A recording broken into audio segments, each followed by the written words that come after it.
ప్రియమైన సహోదరి సహోదరులారా, మీకు శుభవార్త. 2025వ సంవత్సరంలో మొత్తం 365 అంశాలను మీతో పంచుకోబోతున్నాము. జనవరి 1వ తేదీ నుండి ప్రతిరోజు ఒక అంశము మరియు దానికి సంబంధించిన వాక్యమును పంచుకుంటాము. దయచేసి ఆ వాక్యములను వినండి, ధ్యానించండి మరియు ఆశీర్వదించబడండి. దయచేసి సబ్స్క్రైబ్ చేయండి మరియు మీ స్నేహితులతో పంచుకోండి. ధన్యవాదాలు.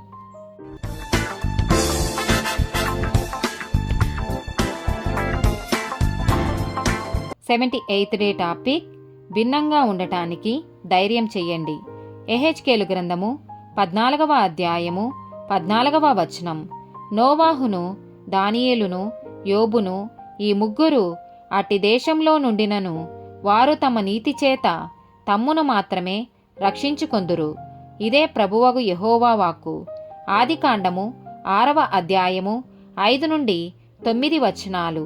నరుల చెడుతనము భూమి మీద గొప్పదనియు, వారి హృదయం యొక్క తలంపులలోని ఊహ అంతయు ఎల్లప్పుడూ కేవలము చెడ్డదనియు యెహోవా చూచి తాను భూమి మీద నరులను చేసినందుకు యెహోవా సంతాపము నొంది తన హృదయములో నొచ్చుకొనెను.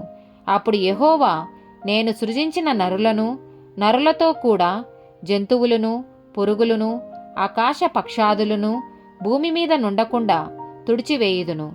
ఏలయనగా నేను వారిని సృజించినందుకు సంతాపము నొందియున్నానెను. అయితే నోవాహు యెహోవా దృష్టియందు కృప పొందినవాడాయెను. నోవాహు వంశావళి ఇదే. నోవాహు నీతిపరుడును, తన తరములో నిందారహితుడనై ఉండెను. నోవాహు దేవునితో కూడా నడిచినవాడు. యోబు గ్రంథము 1వ అధ్యాయము 1 నుండి 5 వచనాలు. ఊజు దేశమునందు యోబు అను ఒక మనుషుడుండెను. అతడు యథార్థవర్తనుడును, న్యాయవంతుడునై దేవునియందు భయభక్తులు కలిగి చెడుతనము విసర్జించినవాడు. అతనికి 7 కుమారులను 3 కుమార్తెలను కలిగిరి. అతనికి 7,000 గొర్రెలను, 3,000 ఒంటెలను, 500 జతల ఎడ్లను, 500 ఆడుగాడిదలను కలిగి బహుమంది పనివారును అతనికి ఆస్తిగా నుండెను. గనుక తూర్పు దిక్కు జనులందరిలో అతడే గొప్పవాడుగా నుండెను.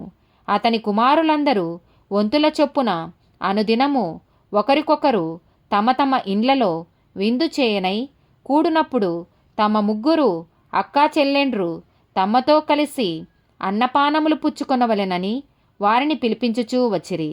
వారి వారి విందు దినములు పూర్తి కాగా యోబు తన కుమారులు పాపము చేసి తమ హృదయములలో దేవుని దూషించిరేమో అని వారిని పిలువనంపించి వారిని పవిత్రపరచి అరుణోదయమున లేచి వారిలో ఒక్కొక్కరి నిమిత్తమై దహనబలి నర్పించుచూ వచ్చెను. యోబు నిత్యము అలాగున చేయుచుండెను. దానియేలు గ్రంథము 6వ అధ్యాయము 1 నుండి 5 వచనాలు. తన రాజ్యమంతటిపైన అధిపతులుగా ఉండుటకై 120 మంది అధిపతులను నియమించుటకు దర్యావేషునకు ఇష్టమాయెను. వారిపైన 3 ప్రధానులుగా నియమించెను. ఆ 3లో దానియేలు ముఖ్యుడు. రాజునకు నష్టం కలగకుండానట్లు ఆ అధిపతులు తప్పకుండా వీరికి లెక్కలు ఒప్పచెప్పవలెనని ఆజ్ఞ ఇచ్చెను. ఈ దానియేలు అతి శ్రేష్టమైన బుద్ధి గలవాడై ప్రధానులలోనూ అధిపతులలోనూ ప్రఖ్యాతి నొందియుండెను. గనుక రాజ్యమంతటి మీద అతని నియమింపవలెనని రాజు ఉద్దేశించెను. అందుకు ఆ ప్రధానులను అధిపతులను రాజ్యపాలన విషయములో దానియేలు మీద ఏదైనా ఒక నింద మోపవలెనని ఉండి తగిన హేతువు కనిపెట్టుచుండిరి గాని దానియేలు నమ్మకస్తుడై ఏ నేరమైనను ఏ తప్పైనను చేయువాడు కాడు. గనుక దానియేలులో తప్పైనను లోపమైనను కనుగొనలేకపోయిరి. అందుకు ఆ మనుషులు అతని దేవుని పద్ధతి విషయమందే గాని మరి ఏ విషయమందును అతనిలో లోపము కనుగొనలేమనుకొనిరి. ఆమేన్.